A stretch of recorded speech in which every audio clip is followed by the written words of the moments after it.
You're listening to the Anesthesia Patient Safety Podcast, the official podcast of the Anesthesia Patient Safety Foundation. We're bringing you the very best from the APSF newsletter and website, as well as the latest information in perioperative patient safety. Thanks for joining us. Hello, and welcome back to the Anesthesia Patient Safety Podcast. My name is Allie Bechtel, and I'm your host. Thank you for joining us for another show. It is almost time for the release of the June 2025 APSF newsletter, but there is still time for us to return to the February 2025 newsletter. We are checking out the editorial article today.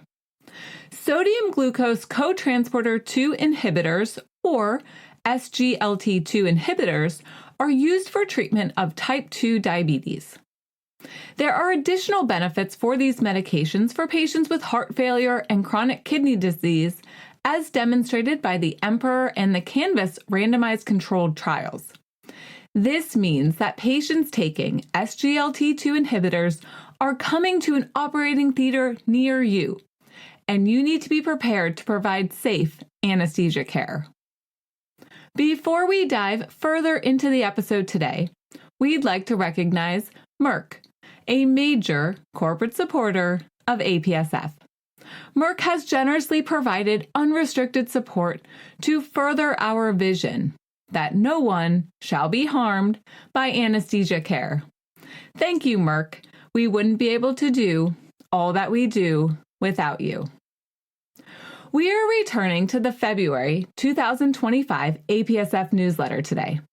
Our featured article is the editorial, Euglycemic Ketoacidosis Concerns in Perioperative Use of SGLT2 Inhibitors, Re-examining Current Recommendations, by Huang and colleagues. To follow along with us, head over to apsf.org and click on the newsletter heading. First one down is the current issue. Then scroll down until you get to our featured article today. I will include the link in the show notes as well. This is an important topic for anesthesia professionals since there are concerns about patients developing euglycemic ketoacidosis, which is an uncommon but life-threatening side effect associated with SGLT2 inhibitor use. SGLT2 inhibitor medications inhibit glucose reabsorption in the proximal convoluted tubule, leading to glycosuria and reductions in serum glucose levels without an increase in insulin levels. Glucagon production may also be increased, leading to lipolysis, keto acid production, and rarely anion gap metabolic acidosis. There is an increased risk during the perioperative time period due to fasting and increased stress hormones, so anesthesia professionals need to be aware and be prepared. Let's get started with a review of the current recommendations and challenges. Here we go.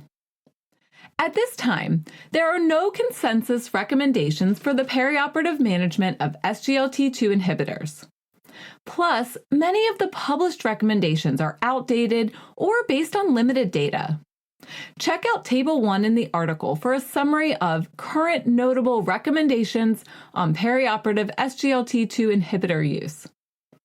The 2020 anesthesiology article recommended continuing SGLT2 inhibitors for ambulatory surgery, but holding this medication on the morning of surgery based on expert opinion.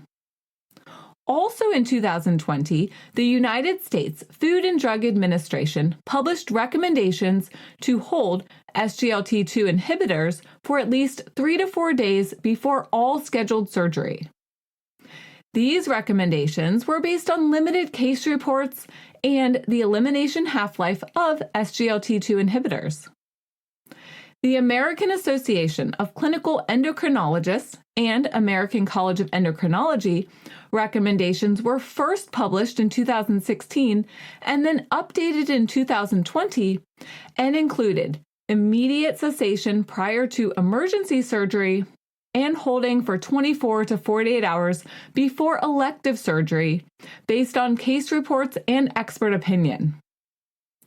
Fast forward to 2023, and the FDA recommendations were evaluated by reviewing 99 reported cases of SGLT2 inhibitor-associated diabetic ketoacidosis. None of these cases were in patients who held their medication for longer than 3 days. For these reviewed cases, only about 58% discontinued their SGLT2 inhibitors preoperatively, and none of the reviewed cases stopped their medication for more than 2 days preoperatively. Following this, the FDA recommendations were adopted by several organizations. So what is happening here? Why is there a lack of evidence when it comes to the perioperative management of SGLT2 inhibitors?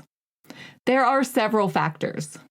First, and most concerning, is that the presentation of the associated euglycemic ketoacidosis is atypical, so it is likely underreported, which leads to challenges with understanding the prevalence and impact on perioperative outcomes. If we look at the literature outside of the perioperative space, there are 2 large meta-analyses that assessed 82 randomized controlled trials which revealed that SGLT2 inhibitors are not significantly associated with a higher risk of diabetic ketoacidosis compared to other hypoglycemic medications. The American Association of Clinical Endocrinologists and the American College of Endocrinology have stated that the risk of diabetic ketoacidosis associated with SGLT2 inhibitors is no greater than the low levels that occur in patients with diabetes. Keep in mind that these studies and physician statements make no mention of the risk of euglycemic ketoacidosis, which has a different clinical presentation, different diagnostic criteria, and different occurrence rate. So why does perioperative SGLT2 inhibitor administration increase the risk for euglycemic ketoacidosis compared to other hypoglycemic medications? What is so special about these medications? And are there other perioperative factors that affect the risk of developing this complication? We might not have all the answers, but it's time to dive into the literature for a review of the recent updates on perioperative SGLT2 inhibitor use. Here we go. In 2022, the first and largest population-based study examining the incidence of SGLT2 inhibitor-associated postoperative diabetic ketoacidosis was published and included almost 150,000 patients with type 2 diabetes over a 5-year time period. The incidence of postoperative diabetic ketoacidosis within 30 days was 6 times higher in patients taking SGLT2 inhibitors compared to those not taking this medication. In addition, patients taking SGLT2 inhibitors who developed diabetic ketoacidosis had higher rates of complications, including need for mechanical ventilation, infection, and hospital length of stay, and an overall increased mortality. The big takeaway is that this is the first study to establish SGLT2 inhibitor use as an independent risk factor for developing postoperative diabetic ketoacidosis. There are some limitations to this study. No uniform diagnostic criteria for diabetic ketoacidosis, and no confirmation of euglycemic presentation. It is important to keep in mind that SGLT2 inhibitors can cause prolonged glycosuria and ketonemia for up to 9 to 10 days after stopping the medication, so this can be a confounding factor.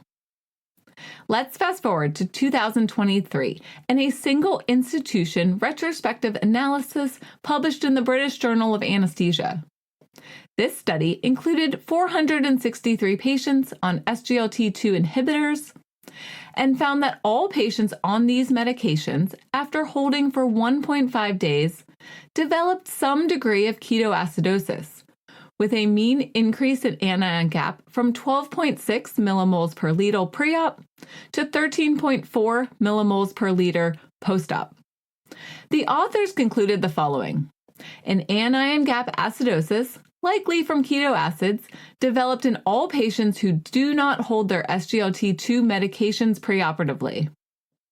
If the medication is not stopped, then postoperative monitoring of the anion gap and serum ketones can help identify patients with euglycemic diabetic ketoacidosis, and this is particularly important for patients undergoing emergency surgery. I will include the citation in the show notes so that you can check out the article in more detail. The authors of the APSF article highlight that without clear diagnostic criteria to differentiate the types of ketoacidosis, it remains difficult to understand the incidence and impact of this complication and thus develop evidence-based perioperative guidelines for patients taking SGLT2 inhibitors. With that literature review, it's time to discuss practical practice considerations and recommendations. Let's check out Table 2 in the article for risk factors for the development of perioperative SGLT2 inhibitor-associated euglycemic ketoacidosis. These include the following: underlying comorbidities such as female sex, advanced or poorly controlled type 2 diabetes. Recently, a hemoglobin A1C greater than 8% was reported to cause a 3.1-fold increased risk. Liver disease, insulin use, which was reported to cause a 2.8-fold increased risk, and obesity. The surgical type, including emergency, bariatric, and cardiac.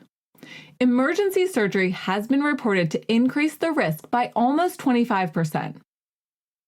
And other perioperative considerations, such as pre- and postoperative hypovolemia, postoperative nutrition, since inadequate nutrition can worsen postoperative catabolic state and worsen the metabolic complications, infection or sepsis due to impaired adequate glycemic control and physiologic stress, and glucocorticoid use, which can promote hyperglycemia and insulin resistance.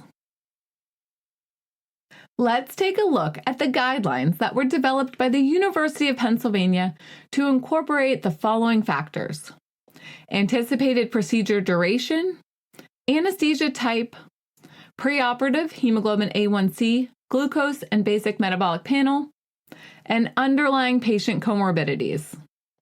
The guideline continues to use the FDA recommendation for preoperative SGLT2 inhibitor cessation and needs further optimization, but it is the first published approach to develop an algorithm to guide the management of high-risk euglycemic ketoacidosis cases that anesthesia professionals can use to provide safe anesthesia care for patients taking these medications. We also need to consider that for some patients, the risks of holding their SGLT2 inhibitor outweighs the benefits. The EMPEROR trial revealed a cardioprotective benefit for taking empagliflozin, and the patients that were prospectively withdrawn from treatment had an increased risk of cardiovascular death and hospitalization for heart failure within 30 days of discontinuation back to their pre-treatment baseline.